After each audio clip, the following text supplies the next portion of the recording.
Hello everyone, मैं CS Rewa Mundra स्वागत करती हूँ आप सभी का हमारे यूट्यूब चैनल पुस्तक कॉमिक्स पर। In this video we will discuss about class 12th book name Vistas full summary of all the chapters. सारे चैप्टर्स की समरी आपको इसी एक वीडियो में मिल जाएगी। तो बढ़ते हैं सबसे पहले summary of the chapter third level. तो अगर बात करें तो in New York the Grand Central station has 2 levels. Nonetheless, Charlie, a 31-year-old city resident, stopped that there exists a third level. मतलब बेसिकली ग्रैंड सेंट्रल स्टेशन है, उसमें 2 level है, लेकिन एक जना है वहां पे चार्ली जो बोलता है कि वहां पे 3 levels हैं. Also, he claims that he has not been there. To talk about this problem, he visited a psychiatrist friend. He called it a walking dream wish fulfillment and explains Charlie's psychology by saying that the modern world is full of fear, insecurity, war and worry. मतलब वो एक psychiatrist के पास गया and उसने बोला कि जो ये मॉडर्न वर्ल्ड है इसमें क्या है, हर जने को आज डर है, इनसिक्योरिटी है, किसी ना किसी को लेके डर है कि यार अगर ये इंसान चला गया तो, अगर इसको कुछ हो गया तो, या फिर अगर मेरा बिजनेस चले या नहीं चले, मैं आगे कितना अमीर हो पाऊंगा नहीं, मैं सक्सेसफुल हो पाऊंगा नहीं, ठीक है। And everybody wants to escape to some temporary refuge from reality. और इस चीज को कोई एक्सेप्ट नहीं करता। आज अपन को पता है कि लाइक फॉर एग्जाम्पल अपन अगर यहाँ पे जिंदा है तो अपन एक ना एक टाइम बाद अपनी डेथ होगी, लेकिन डेथ होने के बाद भी अपन रोते हैं, ठीक है, बिकॉज अपन को एक्सेप्टेंस नहीं है कि ये इंसान भी कभी छोड़ के जा सकता है, नहीं जा सकता। As for him hobbies like stamp collection is an indicator of this escape. For him, उसके लिए वो स्टैम्प्स कलेक्ट करता, वो क्या था, इंडिकेटर था कि लाइक इस चीज से उसको खुशी मिलती है। At times the Grand Central Station seems like a maze to Charlie. While taking the subway earlier, he had lost his way a couple of times. One time he enters the lobby of the Roosevelt Hotel, while the other time he appeared at an office building that was 3 blocks away. मतलब उसको एक मेज लगता कि कभी वो कहाँ पहुंच जाता, कभी वो कहाँ पहुंच जाता, लेकिन वो निकल नहीं पा रहा उससे बाहर। However, this time he loses his way and something unique occurs. Charlie visits the third level. लेकिन एक पॉइंट ऐसा आया कि उसने अपना रास्ता भटका और वो पहुंच गया कहाँ पे, third level. In the silent hallway, Charlie keeps walking, turning left and sloping down until it touches an architectural old station, which is totally different from the 2 familiar level. Moreover, this old small room with fewer tickets counter and the train gates, a wooden information booth, wavering open flame gas light and brass table, मतलब वो एक जगह different station पहुंच गया, वहां पे चीजें रखी हुई थी। All this remind him of the architect of 1800 और इसको वो सामान देखकर 1800 का जो आर्किटेक्ट जो होता है कल्चर था उसकी याद आ गई। Further he sees people in an outdated outfit। अब उसने लोगों को क्या देखा, मतलब पुराने फैशन के कपड़े पहन रखे उन्होंने। When he noticed the date in the newspaper, the world he sees was 11 June 1894। और जब उसने न्यूज़पेपर में डेट देखी तो वो किसकी डेट थी, 1894 की। When he tries to buy 2 tickets, he realizes that he needs the old currency। अब उसको 2 टिकट लेने थे, लेकिन 2 टिकट के लिए उस टाइम की करेंसी उसको चाहिए। He always wanted to travel to Galesburg with his wife Lucia. Back in his head, it is a wonderful town still, with big old farmhouses, huge lawns, and tremendous trees. The place has pleasant and long summer dusk, and where people have ample of time. Hence, the next day during lunch, he exchanged $300 for old currency. मतलब उसको वो जगह देखनी थी because that place was so peaceful and beautiful। उसको अपनी wife के साथ जाना था, तो नेक्स्ट डे उसने क्या करा, $300 के एक्सचेंज में पुरानी करेंसी खरीदी, अमाउंटिंग टू 200, जिसकी वैल्यू सिर्फ 200 रुपीज थी। In addition, the amount does not bother him as he believes that everything there will be cheaper. However, he could never again find the conductor that leads him to the third level. अब उसने क्यों खरीदी, उसको लगा कि यार उस time के 200 रुपये बहुत बड़ी चीज हो गई, तो उसके लिए चीजें क्या हो जाएगी, सस्ती हो जाएगी। और लेकिन उसको कभी भी उसके बाद वो कंडक्टर नहीं मिला, तो थर्ड लेवल उसने देखा। When her wife came to know about that, she asked him to stop looking। जब उसकी वाइफ को पता चला तो उसने बोला तुम देखना बंद करो। Unexpectedly, his friend Sam Weiner also disappear and his wife keeps on looking for him the weekend। अब उसका फ्रेंड था वो भी डिसअपेयर हो गया और उसकी वाइफ भी उसको ढूंढ रही थी। Moreover, Sam was one whom Charlie shares his idea। और सैम वो जना था जिसने चार्ली को अपना आइडिया बताया था। Charlie inherited the hobby of stamp collection from his grandfather, and someday, while looking at the stamp collection, Charlie finds a letter that was earlier not there. Also, it has postmark on a faded 6 cent stamp with a picture of president. Charlie को stamp collection का बहुत शौक था और उसने ये अपनी hobby अपने ग्रैंडफादर से ली थी. ठीक है, Charlie grandfather and it addresses Charlie. In the letter Sam tells Charlie that he has reached Galesburg and he invites Charlie and Lucia there. After going to stamp and coin shop, he get to know that Sam exchanged $800. $800 दिए उसने for currency bill to establish his business. उसने business establish करा. Besides, Sam was none other than Charlie psychiatrist. और Sam कौन था? Charlie का psychiatrist. Though the third level, the writer wants to escape from modern world to peaceful and quiet old time. तो इस पूरी story से क्या समझ में आता है कि जो राइटर है ना वो वापस अपने ओल्ड वर्ल्ड में जाना चाहता है और इस वर्ल्ड से एस्केप करना चाहता है. अब बढ़ते हैं अपन अपनी नेक्स्ट चैप्टर पे. तो नेक्स्ट चैप्टर आपके पास है द टाइगर किंग. बहुत फनी और बहुत इंटरेस्टिंग स्टोरी है. The Maharaja of Pratibandhapuram is the hero of the story. He also came to be known as the Tiger King. इसी को टाइगर किंग बोलते थे. As soon as he was born, astrologers had foretold that one day the Tiger King would actually have to die. अब एक दिन astrology से बोला उसको मरना पड़ेगा. अब ये कोई एस्ट्रोलॉजी नहीं हुई क्योंकि अपन सबको पता है अगर अपन जिंदा है तो अपन मरेंगे. The 10-day-old prince addressed the astrologer, "Oh wise perhaps." He asked them to tell the manner of his death. उसने बोला चलो मेरी डेथ का मैनर बताओ.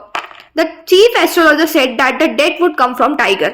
The prince growled, "Let the tiger be ever." अब प्रिंस का तो बहुत घमंडी था. उसने क्या बोला कि टाइगर्स को डरने दो कि मैं आया हूं. When the crown prince came at the age of 20, his state came into his hand. There were many forests in the Pratibandhapuram state. They had tigers in them. The Maharaja started out for a tiger hunt. The Maharaja was thrilled when he killed the first tiger. He sent for the state astrologer. The old man said, "Young, your majesty, you may kill 99 tigers in the exactly same manner, but you must be careful with the 100 tiger." अब उसने क्या करा, उसको बड़ा proud feel हुआ, मैंने तो मार दिया और मैं तो जिंदा हूं. तो उसने जाके एस्ट्रोलॉजर को बड़े घमंड से बोला कि देख लो भाई, मैंने तो वो टाइगर को मार दिया, उसने मेरा कुछ नहीं करा. तो अब उसने एस्ट्रोलॉजर ने बोला कि आप 99 टाइगर्स को तो मार पाओगे, लेकिन जैसे ही 100 टाइगर आएगा ना आप उसको मार ही नहीं पाओगे, वो आपको मार देगा. The astrologers promised to tear up all his books on astrology and set them to fire if he killed 100 tiger. Astrologer ने क्या बोला, मैं मेरी सारी किताबें सब जला दूंगा, मैं एकदम संन्यास ले लूंगा कि अगर आपको 100 टाइगर ने नहीं मारा तो. The state ban tiger hunting by anyone except Maharaj. तो महाराजा ने क्या बोला, चलो मैं देखता हूँ क्या होता है. तो उसने क्या करा महाराज ने कि सब जनों से बोल दिया कि टाइगर हंटिंग इस स्टेट में क्या है, बैन है, सिर्फ मैं ही कर पाऊंगा. The Maharaja vowed he would attend to all others matters only after killing the 100 tiger. Initially the king seemed well to realize his ambition. अब उसने क्या बोला, उसने कसम खा ली कि जब तक मैं 100 टाइगर को नहीं मारूंगा तब तक मैं कोई भी काम नहीं करूंगा. He has faced many dangers too. Sometimes the bullet missed its mark. The tiger jumped upon him. He fought the beast with his bare hand. Each time it was Maharaja who won. बहुत problems भी. ये तो है ना कि हर बार उसकी bullet निशाने पे लगेगी. उसके अलावा टाइगर्स ने अटैक करा तो उसने अपने हाथों से भी लड़े, लेकिन हर बार जीता कौन, महाराजा, बिकॉज 99 तक वो कर सकता है. Once he was in danger of losing his throne, a high-ranking British officers visit the state. He was very fond of hunting tigers and founder of being photographed with tigers he had shot. और उसको क्या शौक था British को कि officer को कि मैं टाइगर्स को मारूं और उसके साथ फोटो लगाऊं. अगर आपको याद हो तो आपने क्लास 9th में एक फॉरेस्ट चैप्टर पढ़ा था हिस्ट्री के अंदर, राइट. उसके अंदर भी सेम सीन था कि सारे टाइगर्स लगे हुए थे, ब्रिटिशर्स खड़े थे, बिकॉज ब्रिटिशर्स को टाइगर हंटिंग का बहुत शौक था. He wished to hunt tigers in Pratibandhapuram. The Maharaja was firm in his resolve. He refused permission. Since he prevented a British officer from fulfilling his desire, the Maharaja stood in danger of losing his kingdom. आप Britishers को मना कर दो, पंगा हो जाता. तो महाराजा ने क्या तोड़ निकाला. तो Maharaja and the Dewan held deliberations over this issue. After about 50 expensive diamond rings of different designs were sent to British officers, good lady. The king and minister accept her to choose one or two, and the rest and send the rest back. But she kept all of them and sent a letter of thanks. अब उनको क्या लगा कि 50 ring में से वो एक दो ले लेगी, उसको सारी रख ली और लेटर ऑफ थैंक्स भेज दिया. और अगर बात करें उसकी वर्थ की, तो महाराजा वॉज हैप्पी दैट दो he lost 3 lakh of rupees, he had managed to retain his kingdom. चाहे उसने 3 लाख रुपए गवा दिए, लेकिन उस टाइम पे 3 लाख बहुत बड़ी चीज हो गई, ठीक है, लेकिन किंगडम बच गया. क्या होगा. The Maharaja's tiger hunt continued to be highly successful. Within 10 years, he had killed 70 tigers, but then there were no tiger. आप 70 टाइगर मार चुके हो, अब टाइगर भी तो एक टाइम पे हूं, तभी तो देख लो, तभी इसकी वजह से हुआ है ये save tiger mission. One day Maharaja sent for his Diwan and told him that 30 tigers still remained to be shot. He told the Diwan that he had decided to get married. The Diwan found the right girl from the state where large. अब उसने सोचो देखो क्या थोड़ निकाला कि ऐसी लड़की से शादी करवाओ जिसके स्टेट में बहुत सारे टाइगर हो, जिससे वो वहां जाके टाइगर हंटिंग कर सके। कितना पागलपन है। Each time Maharaja Jung Jung Bahadur visited his father-in-law, he killed 5 or 6 tigers. In this way 99 tigers skin adorned the walls of reception. तो वो क्या करता, टाइगर मारता और अपने रिसेप्शन की वॉल पे लगाता। 99 आ चुके थे, अब बचा है, अब आते हैं suspense, 100 tiger. Then there remained just 1 tiger to be killed to reach the figure of 100. But the tiger farms had now run dry even in his father-in-law. अब father-in-law के स्टेट में भी क्या है, टाइगर्स की वो हो गई थी, कमी हो गई थी। It became impossible to locate tiger anywhere. The Maharaja was sunk in gloom. Soon he got the happy news. In his own state, sheep began to disappear. उसने सुना कि मेरे खुद के स्टेट में sheep गायब हो रही, मतलब कोई ना कोई टाइगर तो है। Surely the tiger was at work. The villagers ran to inform Maharaja, but the tiger was not easily found. The Maharaja refused to leave the forest until the tiger was found. Maharaja's anger and obstinacy rose higher. Many officers lose their jobs. Officers ने अपनी job lose कर ली because वो tiger ही नहीं ढूंढ पा रहे। महाराजा का गुस्सा था। One day the tiger king was very angry. He called the diwan and ordered him to double the rent tax. मतलब उसने क्या बोला, लैंड का टैक्स डबल कर दो। अब भैया ये तो बहुत बड़ी चीज होगी। The diwan said that people would become discontented. Then their state would fail to pray to the Indian National Congress. अगर उन्होंने ऐसा कर दिया तो लोग क्या करेंगे, INC के पास जाएंगे, उनको बोलेंगे मैं राइट्स के लिए लड़ो। The king asked the diwan to resign. The diwan felt afraid. He left life returning to him only when he saw the tiger, which had been brought from the people park in Madras and kept hidden in his house. अब उसको डर लग गया तो उसने सोचा कि यार उसके घर में जो टाइगर है ना, जो कि वो बाहर से लेकर आया था, उसी को ही रख देते हैं।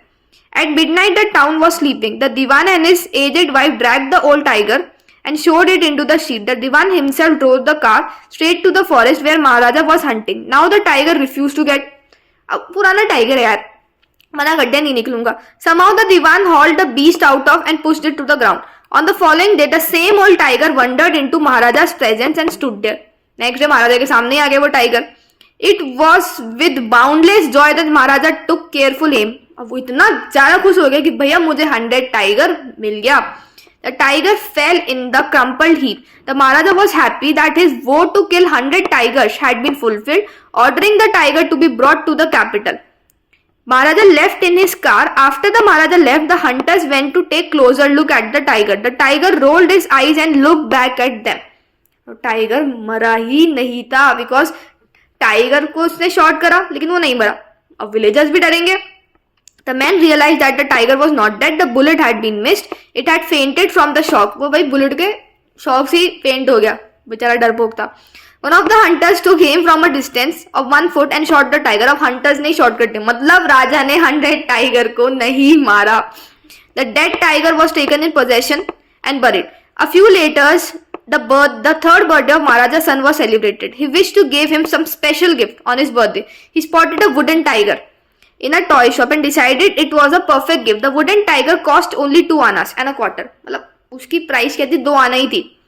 But the shopkeeper called it at a bargain of 300. लेकिन अब शॉपकीपर भी कमाना तो है ही। उसने सोचा कि यार महाराजा है, 2 आने में क्या दो गिफ्ट, उनको बहुत सस्ता लगेगा। He praised it was an extremely rare example of craftsmanship. Actually, it had been carved by an unskilled carpenter. His surface was rough. Tiny silvers of wood stood up like quills over it. When the Maharaja was playing with his son, one of the silver purse of Maharaja's right hand, he pulled it out with his left hand and continued to play. अब क्या था, उस पे छोटे छोटे कई बार होते हैं ना वुडन्स की पतली पतली सीख हो जाती है, वो थे। अनस्किल्ड टायर 2 आने का गिफ्ट है, क्या मानोगे, उससे क्या एक्सपेक्ट करते हो। वो तो उसने 300 का खरीदा, उसको समझ रहा था कि मैंने बहुत एक्सपेंसिव गिफ्ट लिया मेरे बेटे के लिए। अब हुआ क्या, वो जब उससे खेल रहा था, अब एक उसके चुभ गया। अब चुभने के बाद उसने अपने राइट हैंड में चुभा, लेफ्ट से निकाला। द नेक्स्ट डे इन्फेक्शन, अब उसकी उसी में इन्फेक्शन हो गया। इन 4 days इट डेवलप्ड इनटू सोर एमिटिंग पस, और 4 दिन बाद तो पस बन गया उसमें, बताओ मवाजी आ गई। It spread all over his arm. 3 famous surgeons were brought in front of Madras. After holding a consultation, they decided to operate. The operation was successful, but Maharaja was dead. कोई सेंस नहीं था इस बात का वैसे कि operation successful है, ठीक है। 3 जनों को बुलाया गया। In this manner the 100 tiger took its revenge upon the king. इसलिए 100 टाइगर ने ही उस राजा को जान से मारा। फन थी ना स्टोरी। अब बढ़ते अपनी नेक्स्ट स्टोरी पे। तो नेक्स्ट स्टोरी अपने पास है the enemy.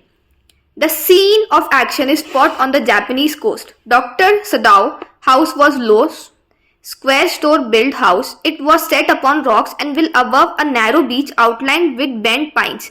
Sadao's father had a deep concern for his son's education. So Sadao had been sent to America at 22 to learn all that he could be learned. तो Sadao ने मतलब उसके doctor को बहुत concern थी, तो उसने क्या करा, अपने बेटे को अमेरिका भेज दिया, जिससे वहां पे उसने बहुत चीजें सीख के आई। He returned at 30. He became famous not only as surgeon but as a scientist also. वो 30 की एज में वापस आया। वो सर्जन तो फेमस था ही, साथ में साइंटिस्ट भी था।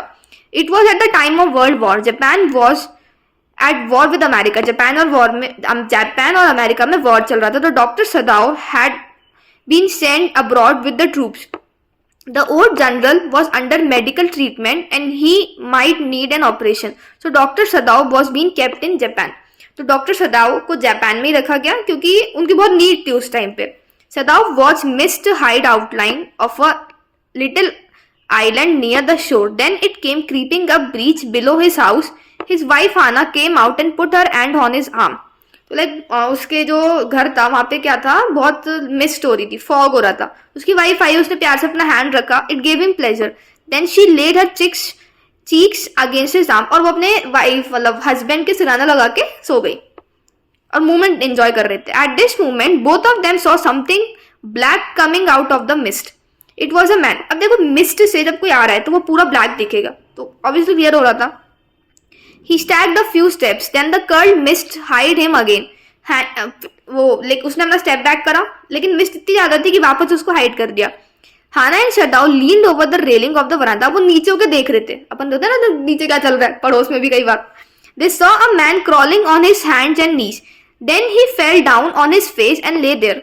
They thought that it was perhaps a fisherman who had been washed from his boat. तो उनको क्या लगा, फिशरमैन है जो कि अपनी बोट खो चुका है। When they come towards him, they saw it was a wounded. He lay motionless, then saw his face. Hena whispered that he was a white man. अब देखो वो क्या हुआ, आदमी बेहोश हो चुका था पूरा। उन्होंने देखा उसको, हेना क्या बोलती कि यार ये तो व्हाइट मैन है, मतलब कौन है वो, अमेरिकन है। Sadao began to search for his wound, blood floats flashy at his touch. लेकिन सदाओ क्या देख रहा था कि वो इंसान क्या है, बीमार है, उसके चोट लगी है। In order to stand the fearful bleeding he place the wood bound with sea moss. लेकिन उसने क्या करा, रेत से थोड़ा सा उसको ढक दिया। The man was unconscious, he moaned with pain in his stupor but he did not awaken. लेकिन उसको दर्द हो रहा था, आवाज होती है ना तो हल्का सा दर्द होता है, मतलब दर्द बहुत तेज था और हल्की हल्की आवाज भी, ज्यादा बोल ही नहीं पा रहा, वो अनकॉन्शियस है। Sadao muttered, what shall we do with this man? He said that the best thing they could do was to put him back in the sea. Hana agreed. Sadao explained that it was a difficult situation. If they sheltered a white man in their house, they would be arrested. If they turned him over as a prisoner, he would certainly die. अब ये क्या होता है, एक dilemma है situation कि क्या choose करें। अब उनके पास ये क्या सिचुएशन आ गई कि अगर उन्होंने इसको छोड़ दिया तो वो ऑब्वियसली मर जाएगा, ठीक है, और अगर उन्होंने इसको अपने घर पे रख लिया तो अब आप अमेरिकन को घर पे रख रहे हो तो आपके ऊपर भी केस हो जाएगा, ठीक है, और उसको जेल डाल दिया जाएगा, तब भी वो मरेगा। They were staring upon inward figure with a curious repulsion. Then they tried to find out what he was. He looked American. The battered cap had fainted letters US Navy, मतलब US Navy का इंसान था वो। They concluded that he was a sailor from American warship. The man was a prisoner of war. He had escaped and was wounded in the back. उसके back में लगी हुई थी। Hena asked Sadan if they were able to put him back into the sea.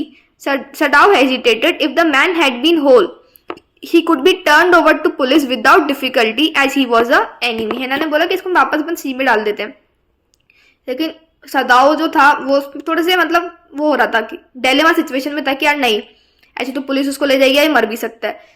All Americans were his enemy, but since he was wounded, they should not throw him back. देखा जाए तो सारे American उनके enemy हैं, लेकिन वो इंसान के चोट लगी हुई थी. उस टाइम पे इंसानियत देख रहा था वो उसमें. Hannah observed that there was only one thing left to do. They must carry him into their house.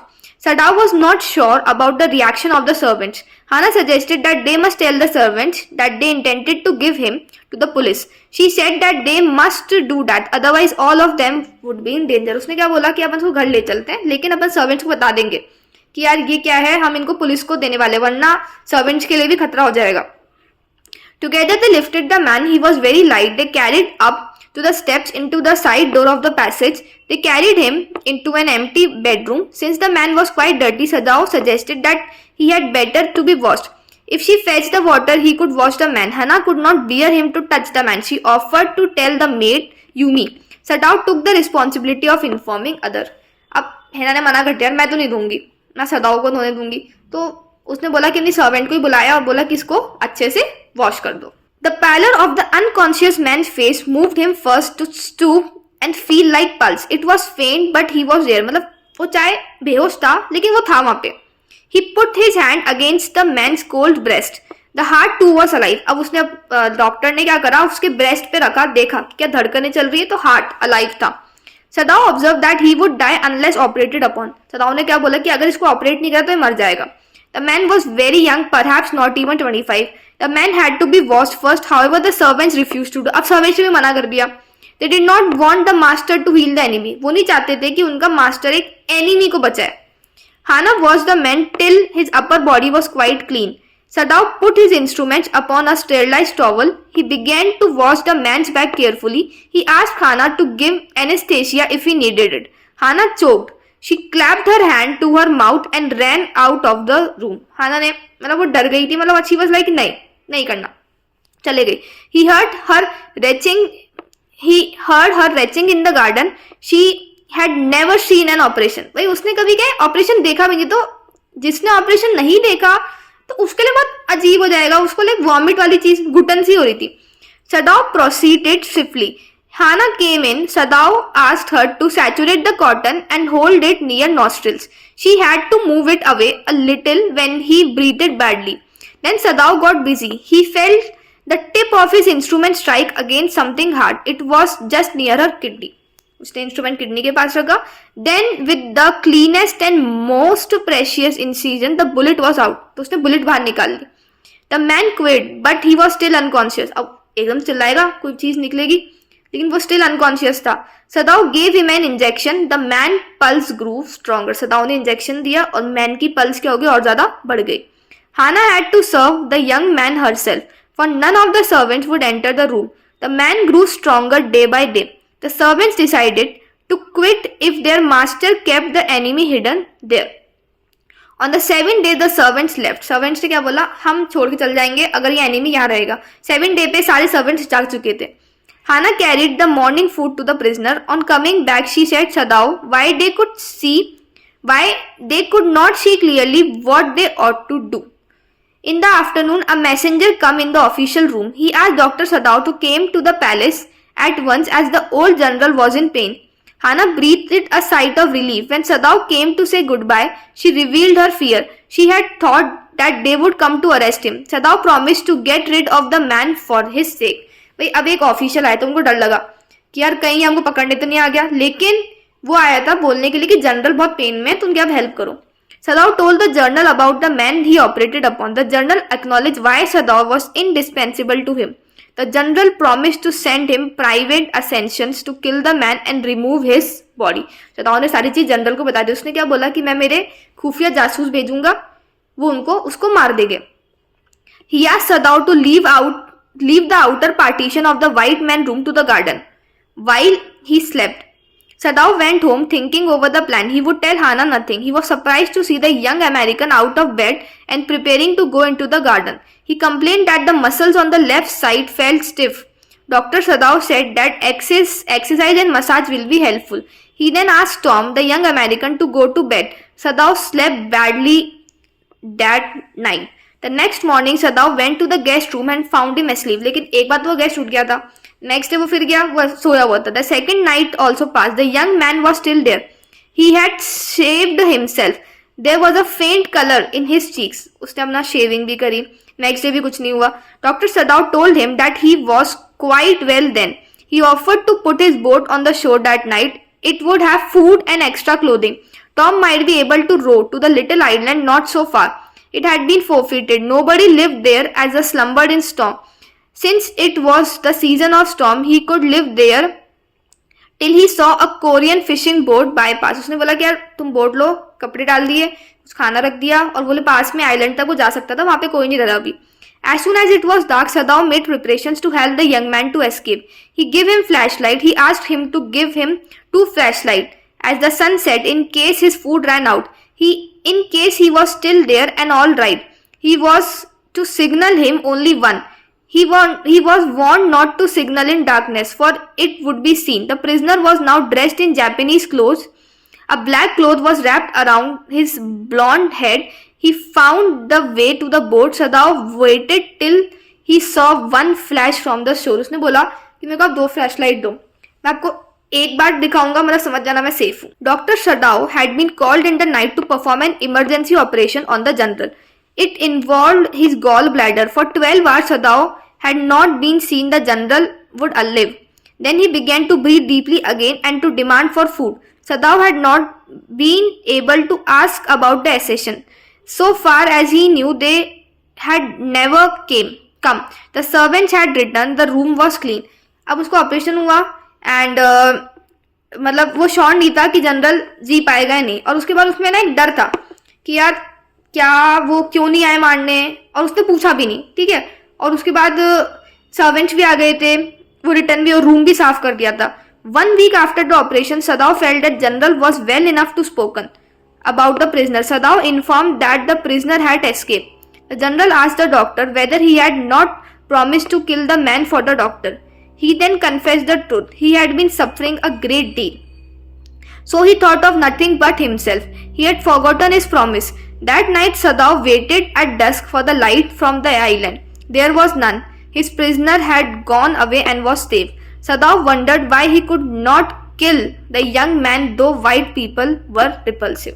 मतलब सदाओ के मन में क्या आया कि मेरे को पता है कि वाइट क्या है, गलत है, लेकिन फिर भी उसने क्यों नहीं मारा. मतलब अभी तक वो एक डायलेमा में कि यार क्या मैंने सही किया या नहीं, मैंने वाइट को बचा के कोई गलती तो नहीं की या नहीं की.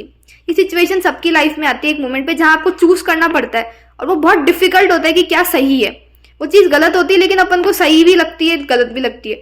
तो ये लाइफ का पार्ट है और ये सबकी लाइफ में फेस कहीं ना कहीं आता है. अब आते हैं अपन नेक्स्ट चैप्टर पे, that is the journey to the end of the earth. The story begins with author on a journey in Russia vessel. It was headed towards Antarctica. We learned that the author has traveled about 100 hours in car, aeroplane as well as ship. The main objective was to learn everything in detail about Antarctica. उसको Antarctica जाना था, 100 hours वो traveling कर चुका है. Further we learn about 2 weeks stay there and with all is present there. The place stores 90% of the earth total ice volume with no trees. Buildings और नहीं थे, वहां पे कुछ भी नहीं है, सिर्फ आइस है. And it was 24 hours austral summer light. Moreover, it is covered in silence. वहां पे 24 hours light रहती है लेकिन फिर भी वो प्लेस क्या है, बहुत साइलेंट है. This make the author wonder about the time when India and Antarctica were the same landmass part. We learn about the existence of southern subcontinent, Gondwana. It exists for 650 million years ago. We learned that climate back there was so warmer and also sustained a huge variety of flora and fauna. मतलब Gondwana island, ये सारे 7 island ही थे. जब break होके Asia अलग हो गया था अर्थक्वेक की वजह से, वही चीज है. All this was before the arrival of human beings. Moreover, for 500 million years, Gondwana flourished. Thus, after the extinction of dinosaurs, the landmass separated into countries, as we all know. Moreover, we also learn about the reality of climate change. Similarly, the author believes that to study the impact closely, we must make a visit to Antarctica. मतलब इसको और study करने के लिए closely अपन को Antarctica जाना चाहिए. After that, we learn about Antarctica ecosystem and how it lacks biodiversity. Moreover, it is a place to observe if you wish to see what consequences a little action can bring into the environment. If the ozone layer keeps depleting at present rate, it will impact the life of inhabitants of the area like sea animals and birds. अगर ozone layer ऐसे ही deplete होती रहे तो सी animals, birds, इनकी life पे बहुत ज्यादा effect पड़ेगा. Moreover, it also impacts the global carbon cycle. We learn about the contributors to climate change like the burning of fossil fuels and more. All this is damaging the quality of Antarctica and this may cause immense danger to human life. Moreover, we also learn about it through examples of phytoplankton. Finally, the story ends with author observing some seals sunbathing on ice. It makes her wonder whether this beauty will be reserved for the years to come or the future. मतलब वो कहना चाह रहा है कि क्या ये जो ब्यूटी है वो रहेगी हमेशा या फ्यूचर में यहाँ पर भी वही ह्यूमंस आ जाएंगे, पूरा इंटरवेंशन हो जाएगा. To sum up, we learn in detail about climate change and how it is impacting our lives and of other living beings dangerously. It serves as a wake-up call to start working to make planet a healthier place. मतलब इस पूरे chapter में आपको environment problem की वजह से biodiversity को कितना नुकसान होता है और अपनी वजह से ओजोन डिप्लीशन से भी क्या क्या नुकसान होते हैं पूरी बात करी गई है. चलिए अब बढ़ते हैं नेक्स्ट चैप्टर पे. तो नेक्स्ट चैप्टर है आपका on the face of it. The first scene is located in Mr Lamb's garden. There is an occasional sound of bird song and of trees living rustling. Derry's footsteps are heard as he walks slowly and hesitantly through the long grass. He comes round a screen of bushes. When Mr. Lamb speaks to Derry, he is close at hand. Naturally, Derry is startled. अब first scene क्या है, Mr Lamb के garden है, Derry आता है और उससे बात करता है. Mr Lamb asks Derry to mind the apples. Derry inquires about the person. Mr Lamb give his name and again asks him to mind the apples. भाई मिस्टर लैम्ब क्या बोलते हैं कि भाई एप्पल से बच के रहना. He adds the house are crab apples. They have been blown down from the tree by wind and are lying in the long grass. The boy could step on one of them and fall. भाई boy जो है वो अगर एक पे पैर रखेगा तो वो गिर सकता है. Derry tries to explain. He says that he thought that was an empty place. He did not know there was anybody there. Mr. Lamb asked him not to be afraid. He explained that house empty since he is out in the garden.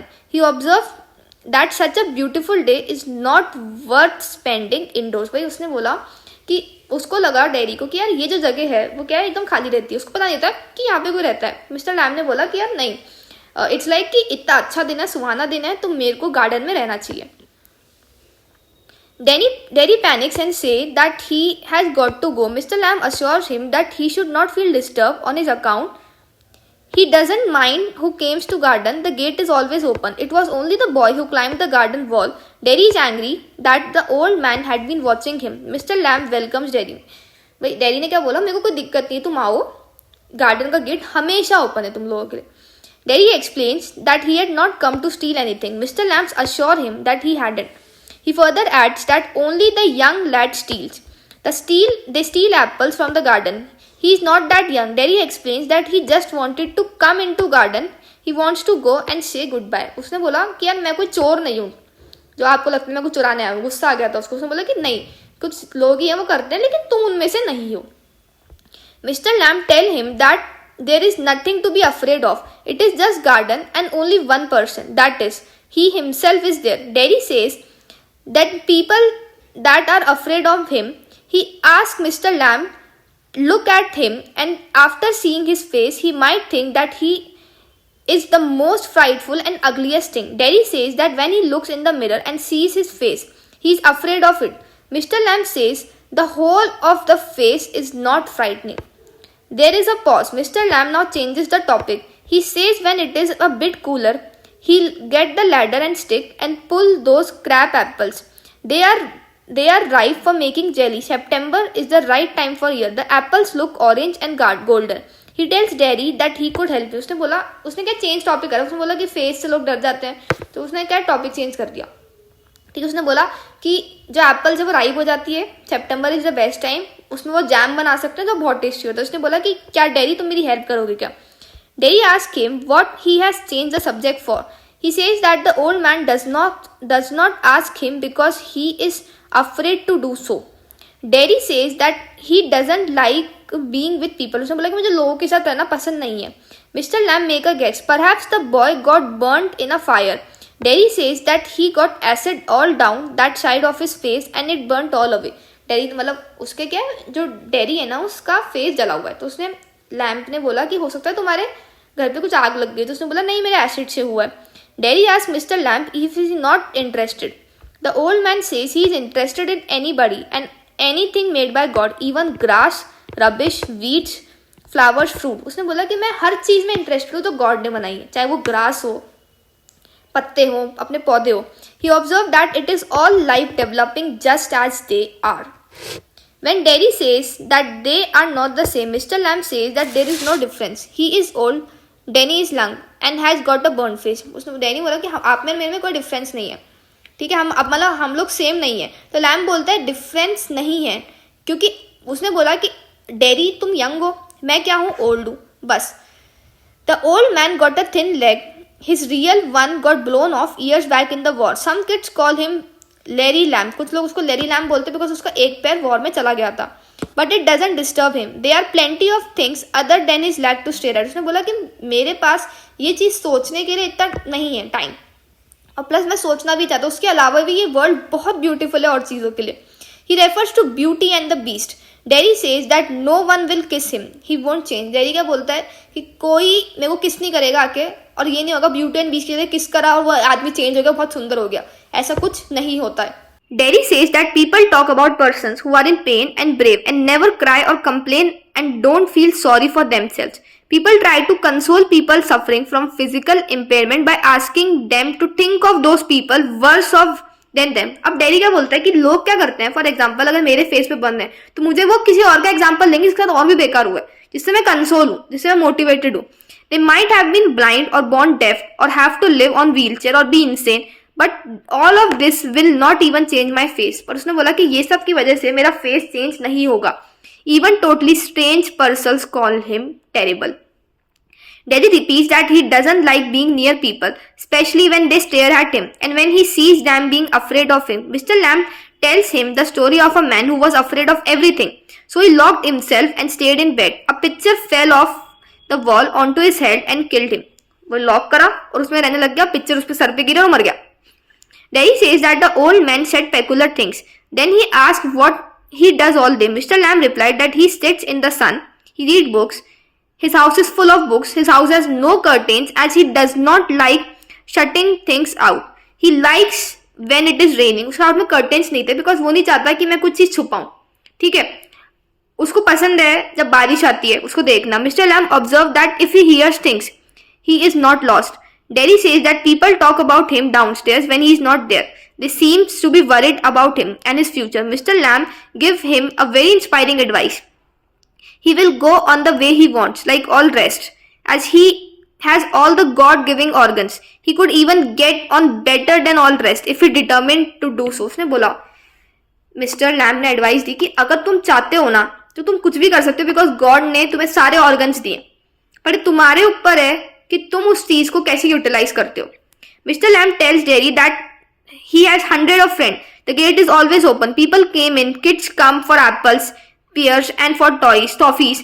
He make toffee with honey. Sometimes his friendship may be one-sided. Even if Derry might never see him again, Mr. Lamb would be still his friend. उसने बोला कि मैं सबको welcome करता हूँ, लोग मेरे पास आते हैं, मेरे गार्डन में बैठते हैं, बच्चे खेलते हैं, टॉफीज लेके जाते हैं, एप्पल्स लेके जाते हैं, चाहे वो मुझे दोस्त माने या नहीं माने, मैं उनको दोस्त मानता हूँ। अगर तुम भी कभी मेरे से दोबारा के नहीं मिलोगे फिर भी मैं तुम्हें मानूंगा कि तुम मेरे कौन हो, एक अच्छे फ्रेंड हो। He tells Derry that hating others is bad. It harms more than any bottle of acid. Everything is the same but everything is different. उसने बोला कि किसी से आप नफरत कर रहे हो ना वो बहुत बेकार होता है, बल्कि तुम्हारे एसिड गिरने से भी बेकार है अगर आप किसी से नफरत कर रहे हो। Derry attitude shows a gradual change. He wants to come there again. He thinks that the other friends of Mr. Lamb might go away if he came. Mr. Lamb assures him that people are so afraid of him because he is not afraid of them. Mr. Lamb ने मतलब बोला कि dairy ने बोला कि अगर आप मेरे साथ रहोगे ना तो आपके दोस्त भी भाग जाएंगे उसको देख के। Derry wants to stay there but he has to inform his mother. His house is 3 miles away. Mr. Lamb asks him to run there and inform his mother. Derry asks the old man about the persons who come there.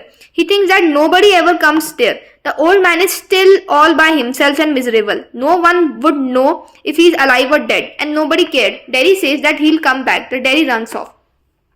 उसको लगता था कि यार यहाँ पे कोई रहता नहीं है एंड कि वो अपनी लाइफ ऐसी ही रहता है और कोई अगर वो मर भी जाए तो किसी को पता भी नहीं चलेगा। तो डेरी वापस गया भाग के उसकी मम्मी को बताने।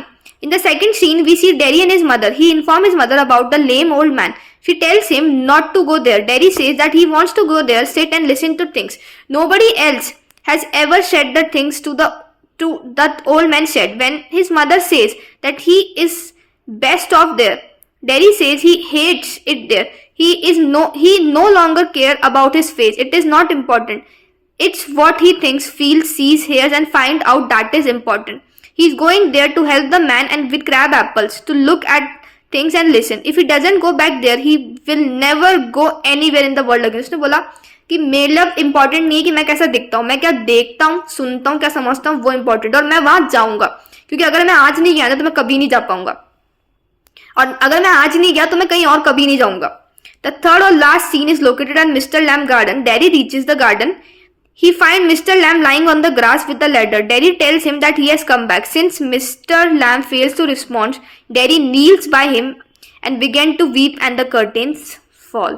The play has a very pathetic ending. अब वो मर गया था, लेकिन गाइस अगर वो मर गया ना, उसने डेरी को ऐसा लाइफ लेसन दिया है, वो जिंदगी भर याद रहेगा और अपनी लाइफ बहुत खुशी से जिएगा.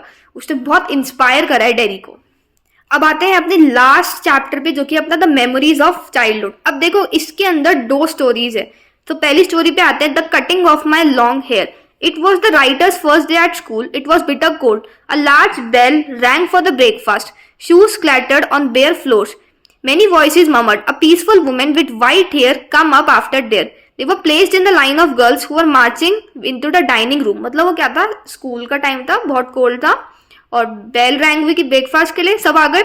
She walked noiselessly in her soft moccasins. She felt like sinking to the floor, for her blanket had been removed from his shoulders. The Indian girls did not seem to care, though they were more immodestly dressed in tight-fitting clothes. अब एक white hairs की lady आई, बहुत strict.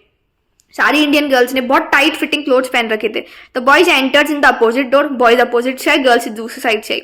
A small bell was strapped. Each of them peoples draw chair. पहले एक bell हुई, सबने अपनी chairs खींची.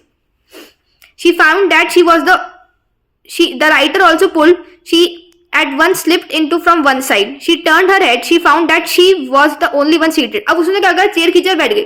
जब उसने देखा तो कोई बैठा ही नहीं है, सब खड़े हुए थे. All the rest at their tables remained standing. She began to rise. वापस खड़ी हो गई. A second bell sounded. अब दूसरी बेल बजी. All were seated at last. She heard a man's voice at the end. She looked around to see him. All the other hung over their heads. मतलब वो तो क्या देख रही थी, कौन बोल रहा है. बाकी सब जने ऐसे सिर झुका के सिर्फ अपनी प्लेट को देख रहे थे. She found the playful woman looking at her. The man stopped his muttering. Then third bell. अब तीसरी बेल बजी तो सबने अपने नाइफ और फॉर्क लिए और सबने खाना खाना स्टार्ट कर दिया. She began to cry. अब राइटर के लिए बहुत नई चीज थी तो रोने लग गई वो. The eating by formula was a difficult experience. Late in the morning, her friend told her that she had overheard the playful woman talk about cutting their long heavy hair. उसकी फ्रेंड क्या बोलती है, आप सबके यहाँ बाल कटे हैं, तुम्हारे भी कटेंगे. Among their people, short hair was born and shrinked hair why covered. अब सब उसके लोगों में शॉर्ट हेयर मतलब बाल तब काटे जाते हैं जब किसी की डेथ होती है, और श्रिंक वो करते हैं जो कि क्या है, बहुत डरपोक होते हैं. He said that they had to submit because the school authorities were strong. The writer rebelled. She decided to struggle before submitting. उसने स्ट्रगल किया, मैं तो नहीं दूं. When no one noticed, she disappeared and crept upstairs. She hid herself under the bed, a large room with 3 white beds. She heard loud voices calling her name. अब वो छुप गई जाके बेड के नीचे, सब जने उसको आवाज लगा रहे. Even the Judwin was searching for her. उसका फ्रेंड भी उसको ढूंढ रहा है. She did not open her mouth. The sound of steps came nearer. अब धीरे धीरे साउंड बढ़ते गया. Women and the girls entered the room. They searched everywhere. Someone threw up the curtains. The room was filled with sunlight. They stopped and looked under the bed. वो पहले curtain हटाए, बहुत sunlight हो गई थी, अब वो रुके, अब बेड के नीचे देखे. She was dragged out. She resisted by kicking. उसने हटाया कि मेरे को नहीं बाहर निकलना. She was carried downstairs and tied fast in the chair. उसको बाहर धक्के मार के लेके गए और उसको चेयर से बांध दिया. She cried aloud and shook her head. Then she fell to cold blade against her neck. One of her thick braids was removed. उसके बाल काट दिए गए. Her long hair was being shriveled like a coward. Since the day she had come here, she had suffered insult. People had stared at her. She had been tossed about in the air like a wooden puppet. She mourned for her mother, but no one came to comfort her. Now she was only one of the many little animals driven by the herder. मतलब अब वो भी एक भेड़ चाल का part हो गई थी कि यार मतलब इसमें आप ये कह सकते हो कि उसको वो चीज़ नहीं करनी थी, उसका मजाक बनाया गया, लोगों ने उसके बाद और उसकी इंसल्ट करी, लेकिन उसने बहुत रोई भी, मम्मी को भी याद करा, लेकिन कोई कंफर्ट देने नहीं आया। और वो कहता है ना कि बस सब एक लाइन से एक सब जने करते जा रहे, प्रथा चलती आ रही है, तो वही प्रथा का हिस्सा हो गई थी। अब इसके अंदर जो नेक्स्ट स्टोरी है वो है we are too human beings. When Bama was studying in 3rd class, she had not yet heard people speaking openly of untouchability, but she had always seen, felt, experienced and being humiliated. Untouchability अब बोल नहीं सकते, लेकिन सामने feel हो जाती कि हाँ यार इसके मन में कुछ चल रहा है। So she was walking home from school. It was possible to walk the distance of 10 minutes, but it usually take around 30 minutes. She watched all the fun games, novelties and oddities in the street, the shops and the bazaar. Each thing would pull her to stand still and not allowed to go further. घर जाने के लिए 10 minute लगते, वो 30 minute लगाते, वो मस्ती मारते हुए आसपास की चीजें देखती हुई जाती, कोई चीज नहीं हो रही तो उसको वो फैसिनेट करती। Speeches by leaders, street plays, puppet shows, stunts performance or any other entertainment happen time to time. She watched water pouring coffee in other tumbler to cool it, people chopping onions with eyes turned to other side, or almonds blown down from the tree by the wind. According to the season, there would be various fruits. She saw people selling sweet, tasty snacks, payasam, halwa and iced lollies. One day, she saw in her street a threshing floor up the corner. There were people driving cattle in pair round and round to crush the grain from straw. The animals were muzzled. She saw the landlord seated on a piece of snacking spread over a stone. He was watching the proceedings. She stood there for a while and watching the fun. तो भेड़ चाल के लिए आए थे, वो देख रही थी, उसको आसपास की चीजें फैसिनेट करती, जैसे कोई भाषण दे रहा है नेता, वो उसको देखने बैठ जाती। पीपल कैसे अनियन चॉप कर रहे हैं उधर देखते हुए, क्योंकि अनियन से आंखों में आंसू आते हैं, ठीक है। Just then she saw an elder of their street coming from the direction of the bazaar. He looked quite funny in his manner. He held out a pocket by its string without touching it. Then he went to the landlord, bowed low and extended the packet towards him. He cupped the hand that held the string with the other hand. The landlord opened the parcel and began to eat the vardish. मतलब landlord को देखा, वो funny लग रहा था, वो आया, उसने पार्सल लिया, अपना खाना खाने लग गया. She told her elder brother the story with its comic details. Aman was not amused. He told her that the elder was carrying the package for the upper caste landlord. Aman amused नहीं था, उसने बोला कि यार वो upper caste के लिए लेके जा रहा था.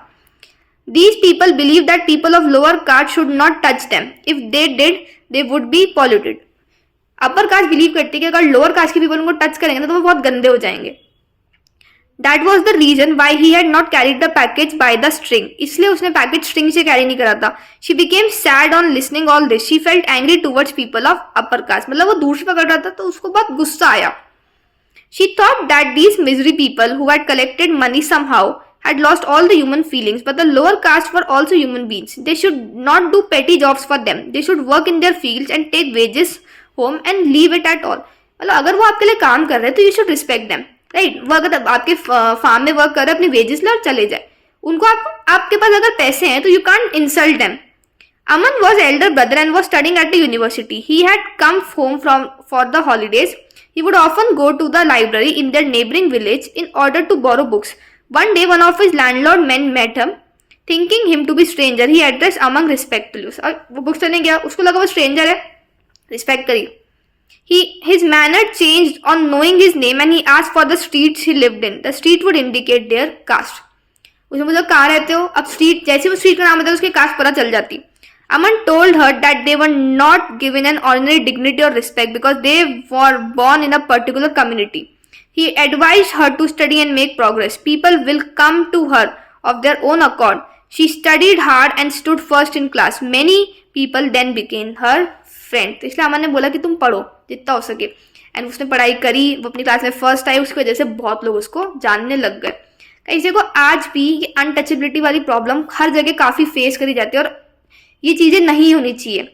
ये अपर कास्ट लोअर कास्ट का डिवीजन, बिकॉज ये बच्चों के माइंड में बहुत ज्यादा इम्पैक्ट करता है. अब उसने उसको फन ले लिया उस बच्ची ने कि वो जैसे लैंडलॉर्ड कर रहा था, लेकिन अब इसकी जगह कोई बड़ा होता तो वो समझ जाते कि यार ये उसकी मजबूरी है करना.